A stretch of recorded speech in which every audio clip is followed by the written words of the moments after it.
ये सोची समझी रणनीति के तहत वेल प्लान्ड हुआ है और वहां के भाईचारे को गोली मारने का काम हुआ है। भारतीय जनता पार्टी और उनके सहयोगी और समर्थक शुभचिंतक बार बार खुदाई की जो बात कर रहे हैं, ये खुदाई जो है हमारे देश का सौहार्द, हमारे देश का भाईचारा, हमारे देश का गंगा जमनी तहजीब को खो देगा। ये लड़ाई दिल्ली और लखनऊ की है। शून्यकाल से अखिलेश यादव जी। मैं धन्यवाद देना चाहता हूं अध्यक्ष महोदय आपका। नहीं, हम जो कमिटमेंट करते हैं ना उसको पूरा करते हैं, लेकिन सब दलों के नेताओं की बात में कमिटमेंट होने के बाद भी आप बेंच पे आए जो ठीक नहीं है। अध्यक्ष महोदय, कमिटमेंट में, क्रेडिबिलिटी में आपका कोई जवाब नहीं। नहीं ये कम है। लेकिन दाईं तरफ वाले लोगों का थोड़ा हिसाब किताब अलग है।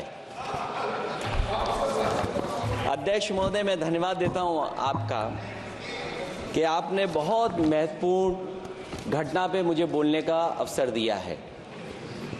संभल जो इसलिए जाना जाता था कि भाईचारे के साथ वहां रहते हैं लोग, वहां अभी से नहीं, सदियों पुराना भाईचारा हजारों साल से इसी तरह रहते आए हैं। लेकिन अचानक ये जो घटना हुई है, ये सोची समझी रणनीति के तहत वेल प्लान्ड हुआ है और वहां के भाईचारे को गोली मारने का काम हुआ है। जो घटना हुई है वो सोची समझी साजिश है।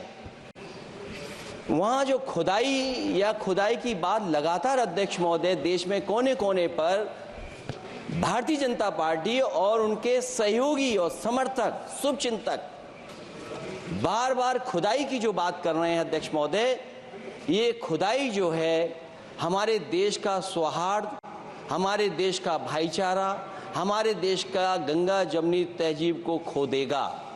मैं आपका धन्यवाद इसलिए भी देता हूं कि इस महत्वपूर्ण जो साजिश हुई, और वो साजिश सोची समझी इसलिए मैं बोल रहा हूं। उत्तर प्रदेश का चुनाव था, पहले 13 तारीख को चुनाव होना था और 13 तारीख के चुनाव को उन्होंने बढ़ा करके 20 तारीख कर दिया। और इस जो घटना है मैं आपके सामने पढ़ना चाहता हूं। अध्यक्ष महोदय, ये यात्रा रुकी क्यों नहीं है? यात्रा ले जाओ दूसरी तरफ। अध्यक्ष महोदय, संभल की शाही जामा मस्जिद के खिलाफ 19/11/2024 को सिविल जज सीनियर डिवीजन छंदौसी संभल में एक याचिका डाली गई। कोर्ट ने दूसरे पक्ष को, अध्यक्ष महोदय सुनिए, ये सुनना चाहिए, हम यूं ही नहीं कहते थे। आप तो संक्षिप्त में बोले। अध्यक्ष महोदय, हम यूं ही नहीं कहते थे कि संविधान ये मानती नहीं सरकार। हम यूं ही नहीं कहते थे कि संविधान नहीं मानती। जब प्लेसेस ऑफ वर्शिप एक्ट है, प्लेसेस ऑफ वर्शिप एक्ट है, हम बनते तो बहुत कुछ हैं। संभल के शाही जामा मस्जिद के खिलाफ 19/11/2024 को सिविल जज सीनियर डिवीजन चंदौसी संभल में एक याचिका डाली गई। कोर्ट ने दूसरे पक्ष को सुने बगैर उसी दिन 19/11/2024 को सर्वे के आदेश दे दिए। ताज्जुब की बात है, संभल के जिलाधिकारी संभल और पुलिस अधीक्षक संभल आदेश को पढ़े बगैर 2 घंटे के बाद सर्वे के लिए पुलिस बल के साथ शाही जामा मस्जिद पहुंच गए। जामा मस्जिद की कमेटी, जनप्रतिनिधि, उलेमा इकराम, सभी अधिवक्ताओं ने सहयोग दिया। जिलाधिकारी संभल और पुलिस अधीक्षक संभल ने 2.5 घंटे सर्वे के बाद कहा, आप सब सर्वे पूरा हो चुका है और अब रिपोर्ट कोर्ट को भेज दी जाएगी। लेकिन दिनांक 22/11/2024 फ्राइडे को जुम्मे की नमाज के लिए लोग नमाज अदा करने के लिए जामा मस्जिद पहुंचे, लेकिन पुलिस प्रशासन ने बैरिकेड लगा दिया ताकि लोग नमाज न पढ़ सकें। उसके बाद भी लोगों ने संयम बरतते हुए नमाज अदा की और किसी प्रकार का विरोध प्रदर्शन नहीं किया। 29/11/2024 को कोर्ट की अगली तारीख तय थी। शाही जामा मस्जिद की कमेटी और मुस्लिम समाज के सभी लोग कोर्ट में केस की पैरवी के लिए तैयारी कर रहे थे। परंतु दिनांक 23/11/2024 की रात पुलिस प्रशासन द्वारा कहा गया 24/11/2024 यानी अगले दिन सुबह को दोबारा सर्वे किया जाएगा। शाही जामा मस्जिद कमेटी और अधिवक्ता ने कहा कि इस सर्वे तो मुकम्मल हो चुका है, अब दूसरे सर्वे की क्या आवश्यकता है।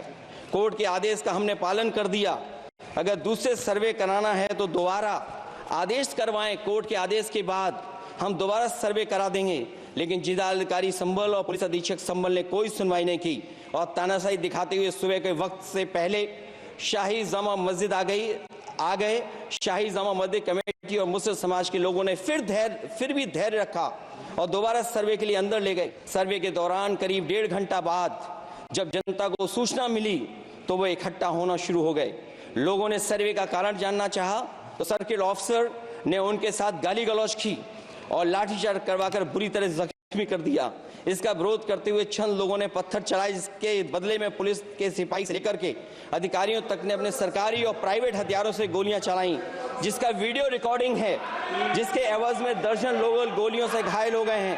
5 मासूमों जो कि अपने घर से सामान लेने के निकले थे, उनकी मृत्यु हो गई। संभल का माहौल बिगाड़ने में संभल का माहौल बिगाड़ने में याचिका दायर करने वाले लोगों के साथ पुलिस और प्रशासन के लोग जिम्मेदार हैं। इनको निलंबित किया जाना चाहिए और हत्या का मुकदमा चलाया जाना चाहिए, जिससे कि लोगों को इंसाफ मिल सके और आने वाले समय में कोई इस प्रकार की संविधान के खिलाफ और गैर कानूनी घटना को अंजाम न दिया जा सके। अध्यक्ष महोदय, ये लड़ाई दिल्ली और लखनऊ की है। प्लीज कभी दिल्ली पहुंचे थे जिस रास्ते, वही लखनऊ वाले उसी रास्ते पहुंचना चाहते हैं। उज्जर रमन सिंह जी 2 मिनट बोल रहे, आप 1 मिनट बोल रहे हैं। हो गया विषय आपका अखिलेश जी, विषय